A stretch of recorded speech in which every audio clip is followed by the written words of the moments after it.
Update 2. Am I the a-hole for going behind my wife's back and telling her pregnant sister that she's being cheated on? Link to the first part of this saga in the description. Now for the second update. Many people ask me for an update, and I also need some outsider perspectives in my situation, so here it goes. Before I start, I want to clarify something for the people who kept calling me names for telling my sister-in-law the truth. Why do you think I should have minded my own business? She's family, and if family doesn't look out for each other, then who else will? Strangers? This isn't just some harmless or small lie for my brother-in-law, it's life-changing. My sister-in-law isn't just my sister-in-law, she's my friend. If I hadn't told her the truth, my POS brother-in-law would have just kept cheating, and I would have lost a friend if I had delayed any longer. Now for the update. My sister-in-law only stayed at my place for 2 days. After that, she called me and said she didn't want to trouble me anymore and was going to stay at a hotel. I tried to convince her not to waste her money unnecessarily, but she didn't listen and left anyway. And yes, I am divorcing my wife. After a week of no contact, she called me and said she wanted to reconcile. She told me she was angry that I didn't listen to her and went behind her back. She said she didn't want to break her sister's family and had planned to convince my brother-in-law to stop cheating. But she claimed I had messed everything up. She said she was coming back. I told her to come over because I wanted to talk to her in person. This isn't the kind of thing you discuss over the phone. When my wife arrived and started explaining herself, I told her I was filing for divorce. She was shocked and said we could make it work. I told her we couldn't. I said, I don't trust you after everything you said, and you left me with no contact. I was worried all day about where you were, if you were safe, etc., and now you suddenly show up? I can't make it work. She tried to convince me not to go through with a divorce, but I had already made up my mind. I told her that her sister had stayed at our place for 2 days, and she got angry, saying, fine, let's divorce, and left. I told my sister-in-law that I'm getting a divorce. She wasn't happy about it, but she didn't try to convince me one way or the other. I also told her she could stay with me instead of wasting money on a hotel. She said it was inappropriate, but I told her, either you waste your money and struggle or you can accept my help. So, my sister-in-law and I have been living together for the past couple of days. We've discussed our spouses and their behavior, and we're both pretty angry about everything. My sister-in-law is even angrier than I am. She ended up calling my wife, calling her names, and told me she's hell-bent on ruining my brother-in-law. She is divorcing him and plans to go nuclear. She wants as much money as possible in alimony and child support. She wants to drain him. My wife and I haven't spoken since she left, and we both know the divorce is happening. My sister-in-law, though still angry, has started to calm down because it's unhealthy for her and the baby. She's now focusing on her career and reading stories about single moms. She's preparing herself. So that's all for now. And to the weirdos out there, stay away. Neither my sister-in-law nor I have any romantic feelings for each other. I'm just helping her because she needed support, which is why she hesitated so much in accepting my help. Call me a moral police if you want, but I know I did the right thing, not just for my sister-in-law but for myself as well. Now I know exactly what kind of woman my wife is. Did your wife ever tell you where she went? I find it interesting that she has a place where she can just go for an extended period of time and nobody knows where she went to. She went to the guy who she was having an affair with. He did not want anything serious, hence why she came back. Smart to divorce this woman. I don't know, and I don't care. I had mixed feelings. I love my wife and tried to stop her from leaving. Tried to convince her, but she left anyway. Well, I was worried all day every day about my wife, wondering where she was, if she was safe, if she had eaten. She never contacted me after she left, and her family didn't know where she was either. But no matter how much I love her, it's better if I just divorce her. I've lost all trust in her, not just because she wanted to hide my brother-in-law's cheating, but also because she said she would expect me to forgive her if she cheated, and that she would forgive me if I cheated. I don't want that. None of this. Besides, if a pregnant woman can put her emotions aside, think for herself and take steps to move forward, then I should do the same. I need to cut out the toxicity and restart my life instead of constantly worrying. In a way, she kind of inspired me. I'm so sorry you're having to go through this. Not the a-hole, but please get support from whoever you can and continue providing support to your sister-in-law. Wishing you the best going forward. Thanks. I got my parents' support, but they won't pick sides. After all, we both are their children and we are fighting, which is understandable. My mom calls me every day at least thrice to check up on me. Me and my sister-in-law support each other and talk a lot. I am in pain, but her pain is unimaginable. She's pregnant and found out her baby's father is a cheat. Also low on money and ashamed to seek help. Yes, she's no longer my sister-in-law, but my friend. I'll try my best to support her. Though she's so much in pain, she's thinking about herself and her child. Women are truly strong, especially when they are pregnant indeed. Next story. Am I the a-hole for considering ending my not terrible marriage because being a step-family just isn't working? My husband, 40 male, was a widower when we met. I, 36 female, was a single woman who had never been married before.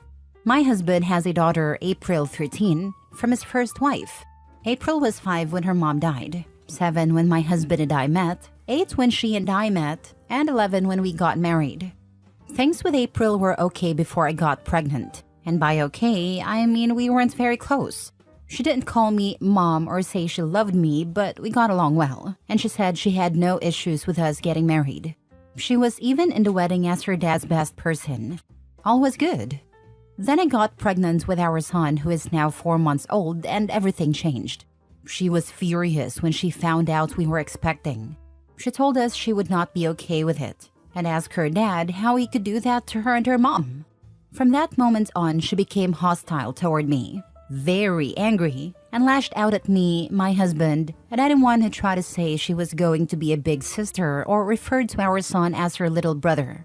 We got her into therapy and even did family therapy. April refused to speak. We tried to find a therapist who would click with her, but she still wouldn't talk. Eventually, we found a therapist who got her to speak one time, but she only said she didn't want to work with us or make things better. She refused to say why or answer any questions the therapist asked. She didn't address it with her individual therapist either. They worked on other issues instead, but that hasn't been enough to help her come around. People said that once our son was born, once she saw him, she'd fall in love with him and go back to how she was before. That hasn't happened. She's aggressively against anything to do with him. She has never held him, and we don't have any family photos of the 4 of us together. It breaks my husband's heart. He has talked to her and disciplined her, but it hasn't made a difference. She screams that he's not her brother, and even refuses to call him her half-brother, saying he's not my sibling at all. I can't speak to her at all now. The nice relationship we had is gone, and that makes me sad too. The situation isn't working, and our home no longer feels like a home. It feels like a house on the verge of collapse. I'm not sure I want to stay married and continue trying to figure this out for another 5 years. I don't see any hope for it to get better, and even though my son will still have to be around, maybe having 50% of the time in a loving home would be better. I'd be happier, even though I love my husband. When I confided in a friend, she told me I can't give up this quickly and that I'm not giving it enough time to get better. Am I the a-hole? People said that once our son was born, once she looked at him, she'd fall in love and go back to how she'd been before. I just have to ask, who the hell were these delusional people? Look at him and fall in love. Really? That's something you say to a nervous, soon-to-be parent. These people couldn't have had any real experience with this kind of situation. It rarely happens that older siblings, especially those who are vehemently opposed to the baby and want nothing to do with them, suddenly flip a switch just because they see the new kid. They don't look at the baby and think, "Aw, how cute, I love them so much." They look at the baby and think, "This is the drooling, puking crap monster that's turning my world upside down." Not just that, but she won't be the only little queen bee anymore.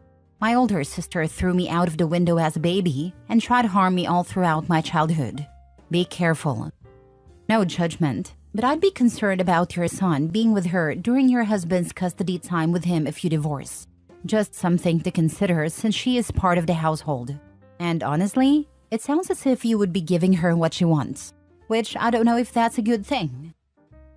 Next story. Am I the a-hole for asking my husband to prioritize our family tradition over his new friendship? My husband, 35 male, and I, 32 female, have a small but meaningful tradition we started during the first year of our marriage. It's nothing major, but it's important to me. Every November, on the weekend before Thanksgiving, we take a day trip to a lakeside town about an hour away. We spend the day walking, talking, and picking out a new ornament for our Christmas tree, something meaningful to our year. It's just one day, but it's one of those things that makes the holiday season special for us. Recently, my husband became great friends with a guy from his gym. They hit it off quickly, and I think it's great because my husband doesn't make new friends easily. His friend seems like a genuinely nice person and shares a lot of my husband's interests, like hiking and gaming. I know it's refreshing for my husband to have someone he clicks with so well. Here's the issue. My husband's friend invited him on a weekend trip during the exact same weekend as our tradition. My husband seemed hesitant to bring it up at first, but eventually he asked if I'd be okay with rescheduling our tradition to another weekend so he could go with his friend. I was caught off guard and told him it kind of hurt my feelings that he'd even consider moving it. He told me it wasn't a big deal for us to just go another weekend, and it's right in the sense that it wouldn't really affect anything logistically. But this trip has always felt like our thing. It's not that I don't want him to have fun or make new friends, but I feel like he's minimizing something that's special to us, or at least special to me. When I told him that, he looked surprised and then frustrated, saying I was overreacting. He eventually agreed to keep the weekend for our tradition, but I could tell he was disappointed, and I feel guilty about that. Part of me wonders if I'm being stubborn about a little ritual that maybe only I care about as much as I do. So, am I the a-hole for asking him to prioritize our tradition over his new friend? Edit. I saw some people asking how long we've been married. We've been married for 6 years, and we've been doing this tradition since our first year together. Always on the same weekend. A lot of people have asked why this specific weekend matters so much to me. I think it's because we've kept this tradition on the same weekend for over 6 years, and for me, the timing feels like an integral part of the tradition itself. It's become a marker for the start of the holiday season in my mind, and changing it feels like it would lose some of the meaning behind it. Info. While I think it's super nice your husband made a friend, he's currently blinded by the honeymoon phase of friendship. Does he actually enjoy the trip, or is he doing it because he wants to do it? He's kept the weekend open every year without me having to remind him, and we always have a great time. That said, he hasn't explicitly said how important it is to him or how much he enjoys it. I've expressed to him how much it means to me though, so I'm guessing it may feel more significant to me than it does to him. That's part of why I'm second-guessing myself. Maybe I've been assuming we were on the same page about it being our thing without ever checking in with him about how he feels. I don't see how changing the weekend you go will change the tradition though. To some people, changing weekends is fine. Others need to celebrate on certain days. My wife's father's side does Thanksgiving a week early every year so everyone can make time for their other family on Thanksgiving. I know others that get upset if you try to celebrate their birthday on the closest weekend rather than the actual date. Update after a few hours. I want to thank everyone who shared their opinions. After reading the comments and giving myself some time to reflect, I decided to talk to my husband again. I told him I felt bad about how things went earlier and that I didn't mean to make him feel like I'm keeping him on a leash. I also explained why our little tradition feels so special to me and how I've always seen that weekend as our weekend. He admitted that he hadn't realized how much it meant to me. He said he'd been excited about the trip with his friend because it was the first time in a long while that someone had reached out to him like that, and he didn't want to let that slip away. We both agreed that we could have handled the conversation better, and that neither of us wanted the other to feel like their feelings didn't matter. As mentioned earlier, we've decided to stick to our tradition this year as planned, and my husband is going to plan a weekend trip with his friend in January after the holidays are over. Last story. Am I the a-hole for not allowing my sister to have her birthday party in my house? My husband, 26 male, and I, 24 female, recently bought our first home, and we've worked incredibly hard to get here. We don't come from money, and everything we have, we've earned ourselves. We are very close to my side of the family and see them nearly every day. I've always kind of been the black sheep of the family because I'm the only one who has set boundaries. Anyway, a week after my husband and I moved in, my sister, 26 female, sent me an invitation to her birthday party, which she planned to hold at our new house. I want to note that she had briefly asked me about hosting the party here a few days earlier, and I told her I wasn't sure because we still had a lot of unpacking to do. Clearly, that wasn't a concern for her, as she went ahead and sent out the invitation days later, inviting extended family who live several hours away and would need to stay a night or two. Since we're still settling in, we don't have extra beds or much furniture yet. And my husband and I didn't feel ready to host what felt like a large gathering so soon, especially since we haven't even planned a housewarming party yet. Both of us work full-time and have limited time to unpack, so things are moving slowly. I told my sister that we'd be open to having a smaller, more intimate celebration, just immediate family and maybe one or two close friends. I also explained that this move has been a huge transition for me, and I'm still getting used to the new city and lifestyle. While I wanted to celebrate her, I didn't feel ready for a big party. After that, she stopped responding to me. The next day, I went to my parents' house during my lunch break and my dad came outside to tell me that they didn't want to see me. He said I was being selfish for turning down my sister's request and that I had hurt the whole family. Now my family refuses to speak to me until I apologize. And they've called me ungrateful and a narcissist. I don't know if I was in the wrong, if I made a big deal out of it, or if I unintentionally hurt my family. So, am I the a-hole? Not the a-hole. No wonder you've had to set boundaries with your family. It's utterly ridiculous that they feel like she's entitled to your space like this.